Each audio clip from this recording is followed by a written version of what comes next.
Right after my ski trip in Otaru, I drove back to Sapporo, and of course, you gotta visit an onsen to recharge and relax. And here we are at Susukino Tennen Onsen. You probably haven't heard of it before, but it's pretty local, with a good mix of Japanese and some tourists from time to time because it's not on the street level, but on the third floor instead inside a hotel. Not the cheapest, it costs 2,800 yen per adult, but it's a huge spa, and they provide you with everything from towels, lockers, yukata, slippers, bath essentials, to aftercare products, you name it.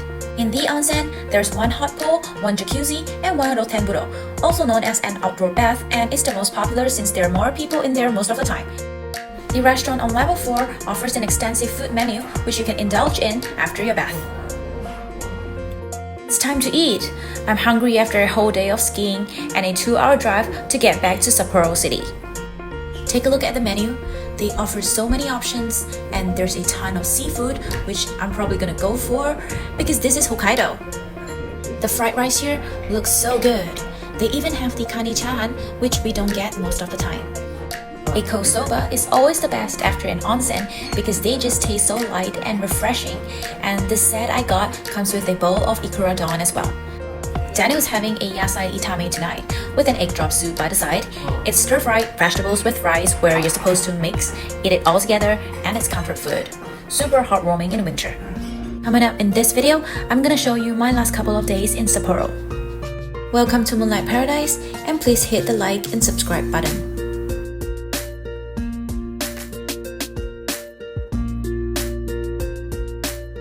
皆さんこんにちは。おはようございます。今8時ですから朝ごはん食べます。After this, we are gonna go to the Nijo Market, which is essentially the seafood market, and walk around, take a look, see what's there, and enjoy the day. Apparently, there's a lot of nice cafes that open 7 a.m. in Sapporo, so it's great for the early bird like me. And yeah, we're one of the first few people to come to Nijo Market today. Nijo Market is a local seafood market with over 100 years of history, booming from the early Meiji period in 1868. It started with a fisherman from Ishikari Bay selling the day's catch, and it was, at first, spanning along the Sosei River, which was much bigger than the market we see now. Today, this is one of the places where you can find fresh seafood from all over Hokkaido, with bars, greengrocers, and food shops that makes up the marketplace. Wow, look at all the shellfish this store is selling. Oysters and clams going $2 to $3 by the piece because they're supposed to be consumed right here, sashimi style. There's 15 fisheries here, with every store offering its own unique selection for the day, and because it's omakase, you never know what's exactly in stock on the daily, and prices could differ depending on supply and demand. And do you know, many of these vendors actually offer delivery for an extra fee? You could buy as much as you want here, not worry about having to carry bags of stuff with you, and have your purchases sent to the hotel or address you want. It's Japanese hospitality at its best. On the other hand, there's a good number of shops selling dried fish and other processed seafood products, which is what we're here for. They'll usually come to you with a discount, but you can get even better prices sometimes, especially if you're buying more. It's marketing 101. That's why you never buy from the first shop and settle for the first price you see.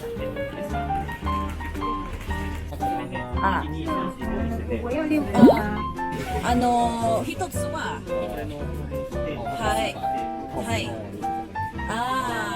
has给你一个800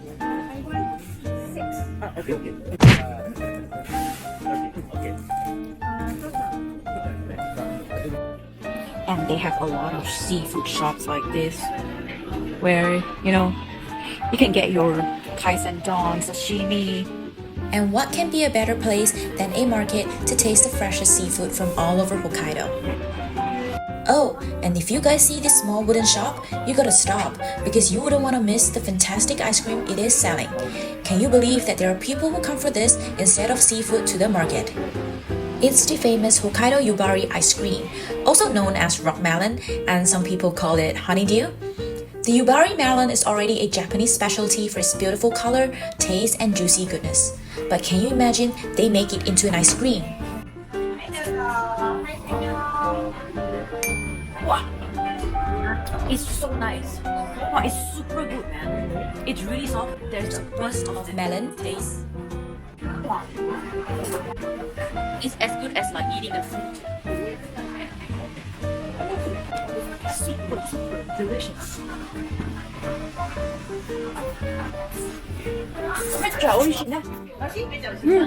And yeah, the ice cream is so good that I just have to get one more. Next up, guess where we're heading to?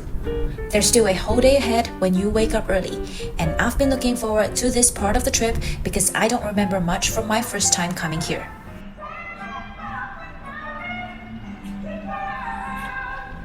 It's the famous Shiroi Koibito Park.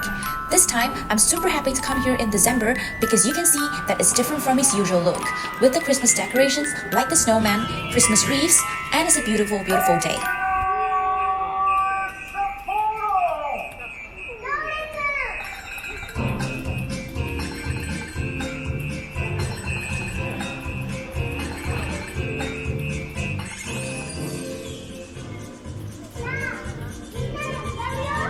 The architecture of this place is inspired by the beautiful English landscapes in England with Tudor house facades.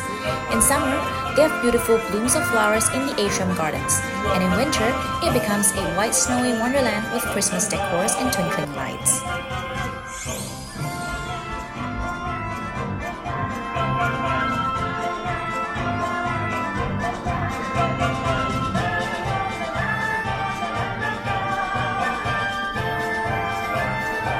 I always can't believe that this is a live and actively producing factory because it looks every bit like a theme park. The fanfare and experience is worth a visit, and if you have had their famous cookies before, all the more you should come here and see it for yourself. It's not the kind of normal factory tour, you know, and even kids have a wonderful time here.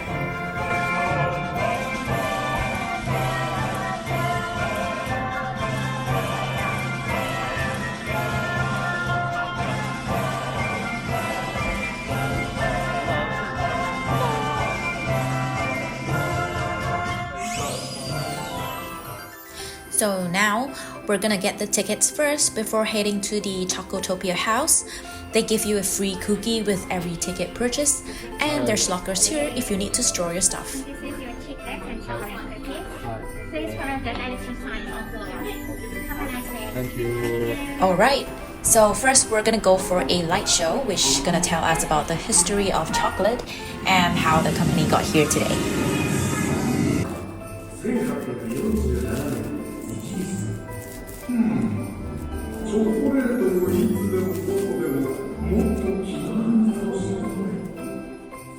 Now, this is the part of the factory that I'm fascinated with.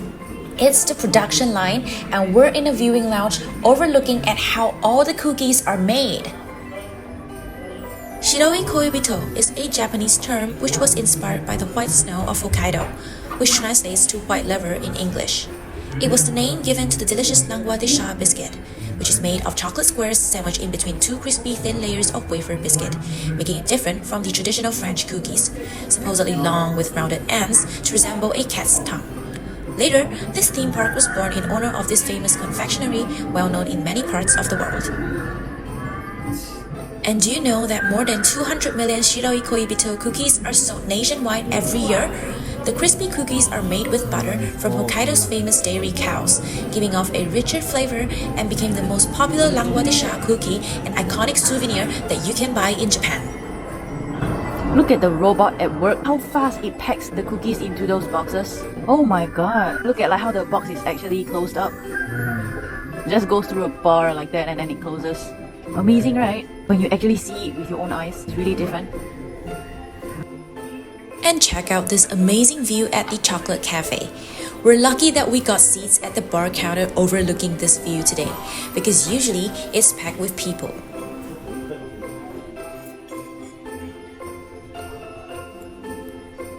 One more.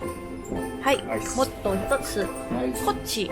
アイス。はい。ありがとうございます。失礼いたします。ホットでございます。はい、ありがとうございます。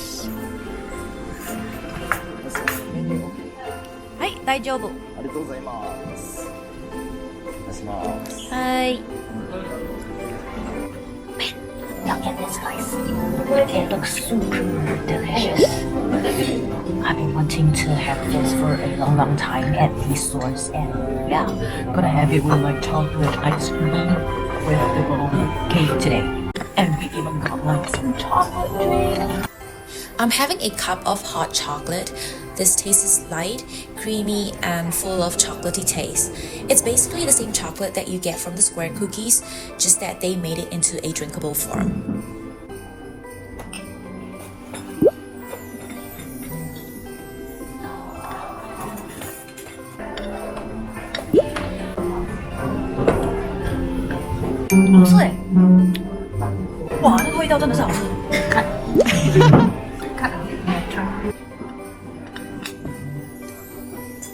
Try this one.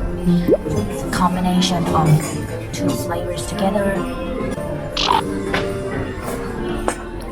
Wow! My God.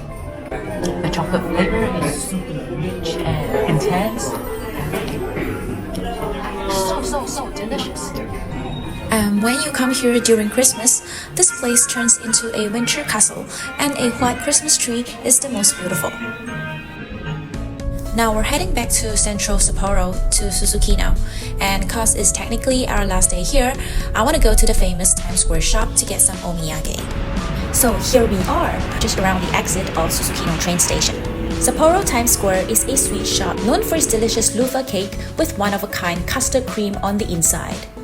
Over here, we're looking at the shop's signature dorayaki, which is somewhat like a sweet red bean cake, one of its best sellers, and it's made fresh daily. These ones taste very good, soft on the inside, and the filling tastes really wholesome with just the right level of sweetness. They also sell other kinds of tasty confectionery in here, like this one, which is a chocolate sponge cake or almond. This one's a lemon cake, which I kinda like for its light tangy taste of lemon. Or these ones, which are raisin cookies, something different from the usual raisin cookies you would know. And here it is, the signature loofah cakes. This white bear packaging is really cute. You can choose whether to get a mix of the two flavors, either milk custard or sweet anko filling, and a box of your choice. Choose between the standard Times Square box or the Christmas ones, which is only limited to this season.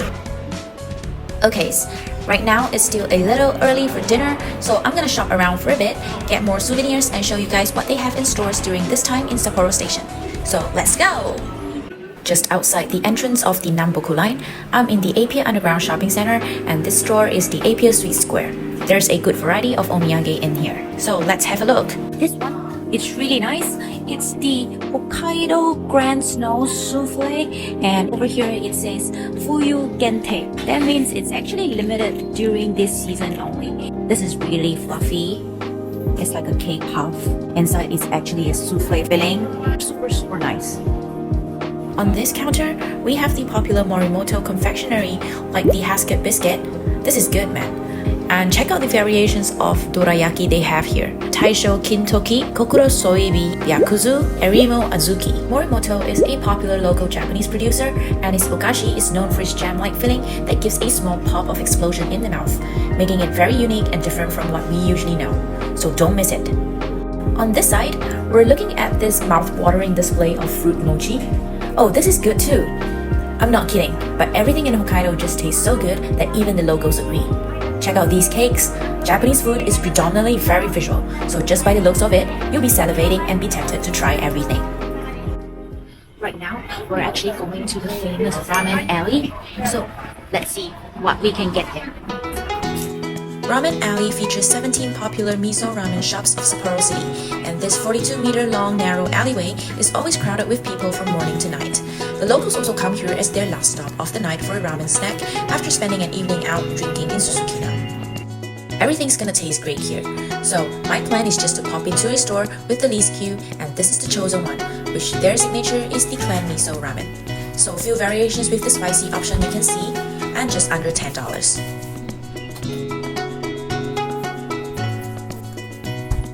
In Ramen Yokocho, you can find the simple traditional ramen to the ones with specialty ingredients.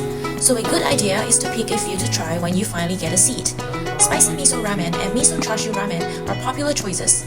And do you know that if you come on 11/11, all stores here feature a 50% off promotion from 12 p.m. to midnight. Karamen.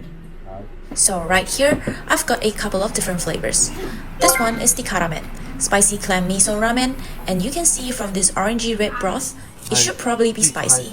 And over here, this is the signature miso clam ramen. Just right on top, we can see a piece of chashu, bean sprouts, clams, half an onsen tamago, and green onions. I'm super hungry, so let's start eating.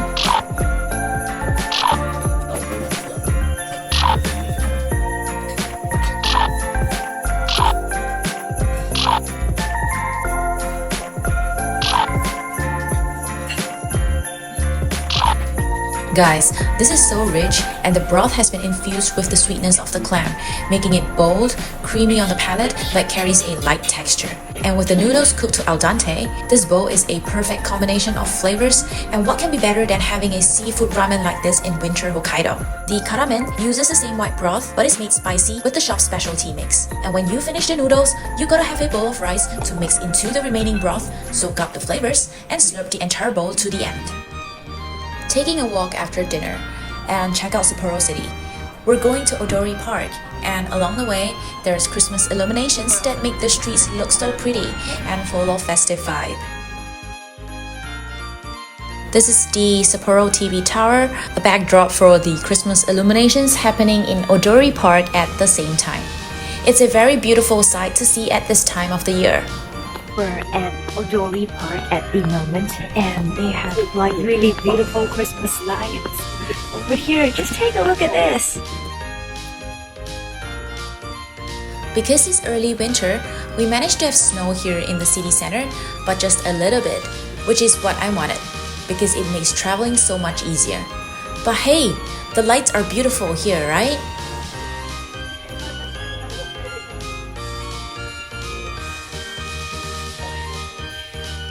Look at the beautiful illuminated Christmas tree right behind me. This year, they're featuring Disney's Wish, and you can see Asha and her pet goat Valentino in the poster.